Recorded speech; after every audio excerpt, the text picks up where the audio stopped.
sekedar berkumpul di lapangan. Meski terik panas hujan badai, kita tetap datang. Assalamualaikum sahabat setiap Pleman Rumahan dimanapun berada. Bertemu lagi bersama saya Andri Suban, masih di Pleman Rumahan seputar rawatan burung pleci dan burung lainnya. Jadi seperti biasa sambil santai mau berbagi sedikit buat teman-teman, yang mana kemarin beberapa minggu kemarin ya di Facebook itu kan saya posting anakan pleci saya yang lagi netes ya. Nah ini di sini dia, ini tempatnya. Nah ini pakai kandang kotak dibikin semi gantung. Nah jadi videonya itu saya posting di Facebook mulai dari telur anakan pertama, dari keempat, kelima, keenam, ketujuh, ke-8, 9, 10 dan sekarang 11. Nah jadi hari ini saya mau ngasih tips, mau berbagi cerita aja. Jadi bukan mau ngajarin, cuma mau berbagi tips, mau cerita pengalaman saya tentang ternak pleci, yang mana alhamdulillah berhasil dengan kandang gantung. Karena kan banyak problem, ternyata ternak pleci itu nggak semudah logika. Cuma ngomyok kemudian bisa mapan, gacor, diternak, nelor, netes. Nggak segampang itu, banyak kendala. Jadi hari ini saya mau sharing buat teman-teman semua. Jangan lupa like, share, dan juga subscribe Pleman Rumahan seputar rawatan burung pleci dan burung lainnya, untuk mempermudah para pemula dalam memahami dan merawat pleci. Mari ramaikan Pleman Rumahan agar dunia pleci makin diminati. Jangan lupa like, share, dan subscribe. Nah jadi ternak pleci, banyak orang yang sedikit bingung ya, karena pleci bisa diternak katanya. Padahal bukan hal yang aneh, karena banyak yang sukses juga ternak pleci. Salah satunya di komunitas Josterop, ada PCMI konservasi. Jadi banyak lah, dan saya juga bagian dari itu semua. Jadi saya juga masih banyak belajar, sampai sekarang masih tetap belajar, ada kendala-kendala. Nah jadi mau sharing-sharing tentang ternak pleci, gimana caranya ternak pleci mulai dari omyokan sampai bisa sukses dengan ternak kandang gantung. Yang pertama yaitu pilih indukan. Jadi pilih indukan jantan sama betina. Kemudian dari indukan ini kan prosesnya panjang kalau dari omyokan ya. Jadi kalau rekomendasi saya buat teman-teman, cari pleci yang betina yang udah rawatan lama, yang mungkin warnanya pudar. Karena kebanyakan orang kalau pleci betina itu cuma buat untulan. Jadi pur juga kadang-kadang pakai pur, cuma pur yang biasa, jadi bulunya kusem. Jadi pilih burung yang udah tua, karena kalau udah tua adaptasinya udah nggak terlalu lama lagi. Kalau misalnya memang mau ngomyok, yang jelas ada beberapa tahapan mulai dari penjinakan, kemudian diadaptasi. Jadi yang jelas pilih indukan. Yang kedua, indukan yang mapan. Mapan di sini mapan usia, salah satunya biasanya untuk bisa memproduksi sel telur itu usia 1 tahun. Itu mapan usianya. Cuma biasanya kalau faktor rawatan nggak cukup 1 tahun, bisa bertahun-tahun karena harus adaptasi. Nah jadi yang pertama pilih indukan, mapan. Kemudian kesehatan. Kenapa kesehatan? Dari asupan gizi. Kemudian yang pertama juga bukan pertama, selanjutnya yaitu kenyamanan. Jadi salah satu faktor pleci ketika dia udah mapan, dia butuh kenyamanan. Nah jadi kenyamanan di sini, nyaman lingkungan, nyaman sama kandang. Nah yang pertama kenyamanan pleci. Nah, jadi kita lihatin dulu. Nah jadi kalau misalnya buat kenyamanan ini yang diutamain buat betinanya ya, karena betinanya yang harus dengan posisi yang pertama tempat, jangan dipindah-pindah. Nah jadi kalau punya saya ini dengan kandang yang pertama jadi faktor kandang yaitu pilih ukuran kandang kotak. Ini kandang kotak, jadi kandang kotak, kandang lakbet yang kecil saya bikin kandang gantung. Atau bisa juga pakai kandang lakbet yang bulat. Nah kandang lakbet yang bulat ukuran ini, atau juga bisa ukuran ini ya, kandang kotak ya. Yang jelas kalau masalah banyak yang nanya diameter kandang, kalau diameter kandang saya sendiri nggak begitu paham tentang diameter. Nah jadi faktor kandang yang besar, kasih tangkringan 2 atau 3 buat dia lompat-lompat biar dia ngerasa nyaman. Ini untuk betinanya. Kemudian tempatnya usahakan sirkulasi udara terbuka. Nah, jadi faktor kenyamanan yaitu tempat. Tadi faktor kenyamanan kandang, sekarang tempat. Yang pertama, sirkulasi udara terbuka. Jadi kalau misalnya dalam satu ruangan harus ada ventilasi buat sirkulasi udara. Kalau bisa dia melihat keluas ya, bisa buat dia ngintip keluar, buat dia ngelihat keluar supaya dia ngerasa nyaman. Kedua, aktivitas manusia. Nah, kalau burung yang masih giras, dia belum bisa masih takut sama aktivitas manusia. Jadi ketika ada orang dia takut, gerabagan, itu belum mau bertelur, kenyamanan dia nggak bisa. Nah, ini posisi di sini. Jadi di samping rumah saya taruh. Kalau misalnya banyak binatang, kalau deket tembok biasanya banyak cicak. Cicak salah satu faktor yang bikin burung nggak nyaman. Karena dia masuk ke dalam kandang, kadang burung lagi tidur tiba-tiba dia kaget gerabagan. Itu bikin burung nggak nyaman. Nah, jadi saya taruh di sini. Kemudian nah ini karena asbes, atasnya saya kasih kardus. Saya kasih kardus karena panasnya ini, kalau panas ekstrim itu burung kasihan bener sampai mangap. Wah, ini kerotonya juga habis ternyata, belum ditambahin lagi. Nah, jadi ya itu, jadi faktor lingkungan juga pengaruh, aktivitas manusia yang nggak terlalu banyak. Kemudian hindari yang namanya mungkin ada tempat tinggi buat kucing lompat ya, jangan sampai burung tiba-tiba diterkam kucing atau diterkam tikus. Itu burung itu kalau udah takut, saya ada pengalaman sekali. Pertama di samping ya, itu udah pernah nelur juga. Kemudian pernah diterkam burung hantu, cuma nggak kena. Dari situ lama bener nggak mau bertelur, akhirnya nelur lagi. Dan ketika pengeraman malah dimakan burung hantu. Nah, jadi ini indukan baru, ini anakan perdana ini dari pleci gunsal. Kemudian melihat burung pleci yang udah adaptasi sama manusia. Nah, jadi pleci juga bisa kita lihat yang mana pleci ini udah bisa adaptasi atau belum.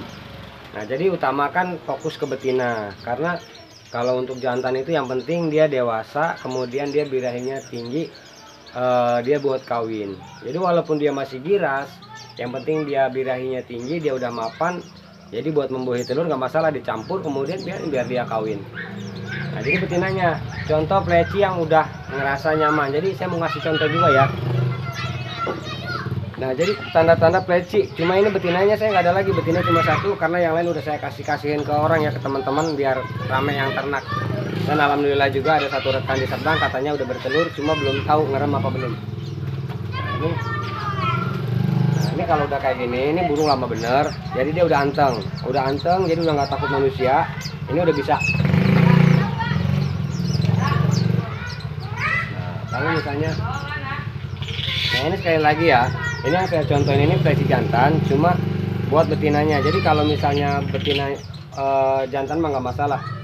Jadi kalau betinanya kalau kayak gini, nah ini.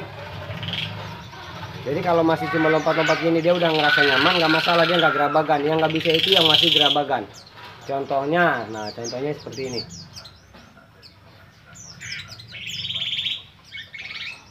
Sambirin. Nah, ini masih bahan. Ini yang buntung kemarin, yang buntung. Jadi nggak saya kerodong karena panasnya ekstrim ya, takut kelewat panas kau.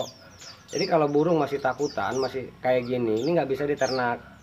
Kalau betinanya, kalau jantan nggak masalah. Kalau betinanya masih takutan, masih giras, itu nggak bisa diternak. Caranya rutin taruh di tempat yang ramai aktivitas. Mungkin gantungnya jangan terlalu tinggi biar ada orang lewat, ada orang ngeliatin. Dengan lama-lama dia bakalan terbiasa dan dia bakalan nyaman. Nah, ini untuk tingkat kenyamanan. Terus kemudian kenyamanan lingkungan ada lagi, yaitu faktor pleci. Nah, jadi kalau pleci biasanya ketika ada pleci datangan atau pleci bandang atau mungkin burung pleci yang nggak biasa ketemu, itu dia nggak bakalan mau nyaman, malah yang ada lompat sana lompat sini. Jadi dia ngeruji terus. Makanya, nah ini biasanya saya gantung di sini, posisi plecinya saya gantung di sini. Cuma sekarang saya ungsikan di sini. Nah, ini dari tingkat kenyamanan. Kemudian kalau misalnya dia udah mapan, udah ngerasa nyaman sama lingkungan, ngerasa nyaman sama kandang, tujuannya yaitu tinggal asupan gizi terpenuhi. Jadi kalau asupan gizi terpenuhi, badan sehat, asupan gizinya terpenuhi, yaitu salah satunya faktor pakan. Tujuannya apa? Faktor gizi terpenuhi yaitu tujuannya untuk pleci supaya bertelur, bukan untuk kawin dulu. Jadi bertelur dulu, fokus betina supaya mau bertelur. Nah, jadi pakan. pakan pleci. Nah baru tadi saya posting di Facebook juga, yaitu pakan pleci saya yang betina pakai pur gold coin hijau, jadi yang warna yang gambar murai, jadi pakai pur gold coin. Kalau misalnya teman-teman ada purjos, beli purjos lebih enak lagi karena udah emang dirancang buat ternak. Kalau pakai purjos nggak ada, bisa pakai apa klasik atau pakai gold coin hijau. Kalau saya pakai gold coin hijau.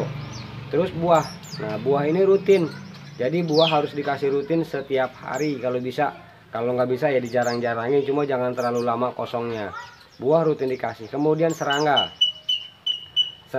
harus dikasih juga kayak kroto atau ulet tongkong, itu setiap hari. Jadi kalau saya sendiri nggak ditakar, ulet tongkong langsung saya kasih sebanyak-banyaknya. Kroto juga saya kalau pas lagi kasih kroto sebanyak-banyaknya, rutin setiap hari. Kemudian penjemuran, setiap pagi harus dijemur. Nah jadi kalau masalah penjemuran, kalau misalnya pleci biasa di sini, kemudian kita jemur, nanti setelah jemur angkat taruh lagi, jangan terlalu pindah, nanti dipindah-pindah tempat, biar dia tempatnya di sini aja. Jadi taruh di sini, dijemur pagi, setelah dijemur digantungin lagi. Nah tujuannya fokus bertelur. Nah jadi kalau misalnya fokus bertelur, tinggal cek perkawinan, karena perkawinan hanya membuahi telur supaya mau isi, jadi ngisi sel telur betina dengan sel telur jantan. Kalau misalnya pleci bertelur tanpa kawin, itu nggak bakalan jadi. Nah pleci tetap bertelur walaupun tanpa kawin. Nah karena perkawinan bukan bikin pleci bertelur, tapi membuahi telur supaya telur berisi dan bisa netes. Nah jadi fokus ke perkawinan. Gimana caranya? Yaitu biasanya kalau misalnya dengan pola kandang gantung itu lebih enak untuk mainin birahinya dengan pola pisah campur.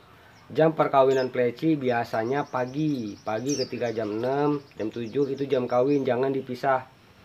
Nah jadi kalau bisa sama sore, biasanya sore menjelang maghrib bahkan malam. Jadi kalau malam, makanya kalau saya sendiri sore sekitar asar jam 5, jam 4 saya campurin biar sampai malam. Nanti pagi setelah diembun nggak saya pisah, tetap dicampur sampai jam 8 baru saya pisah lagi.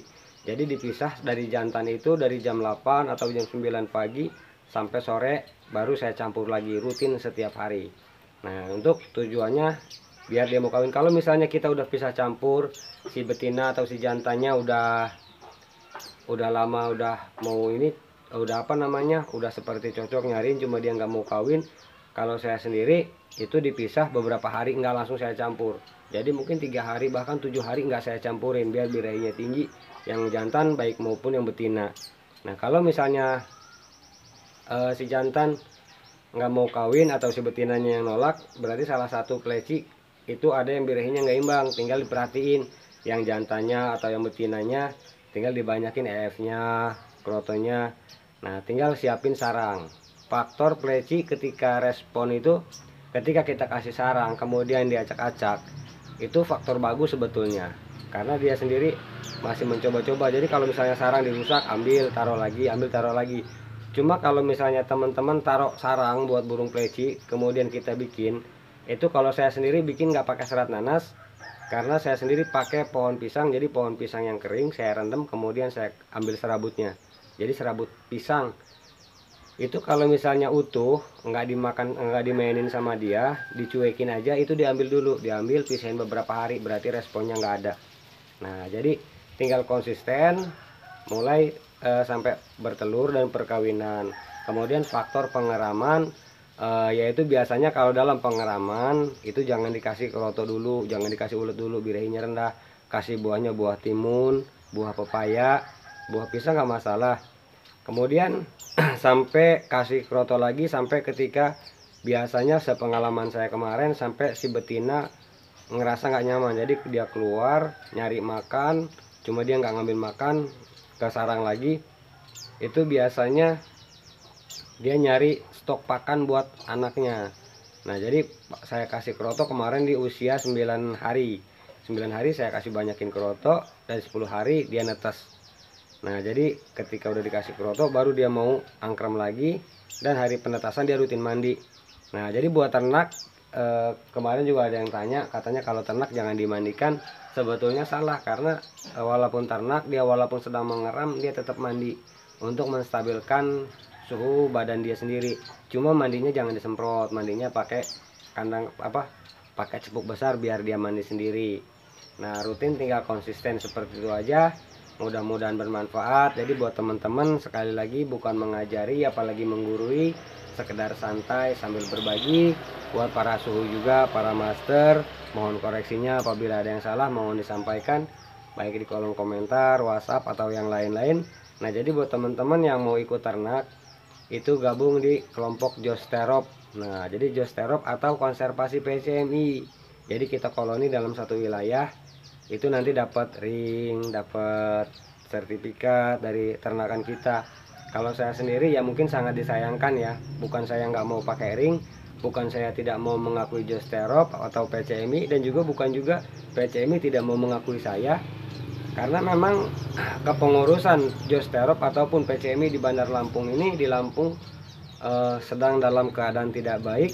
Jadi pengajuan ke Josterop nggak ada ketua koloninya, grupnya udah bubar, bukan bubar lah, mungkin vakum sejenak ya. Kemudian juga dari PCMI juga sama, kepengurusan PCMI juga sedang vakum juga. Mudah-mudahan minta doanya buat teman-teman, mudah-mudahan PCMI Bandar Lampung dan khususnya buat Lampung ya, biar bisa bangkit lagi dan juga pleci makin rame, makin banyak diminati. Wassalamualaikum warahmatullahi wabarakatuh.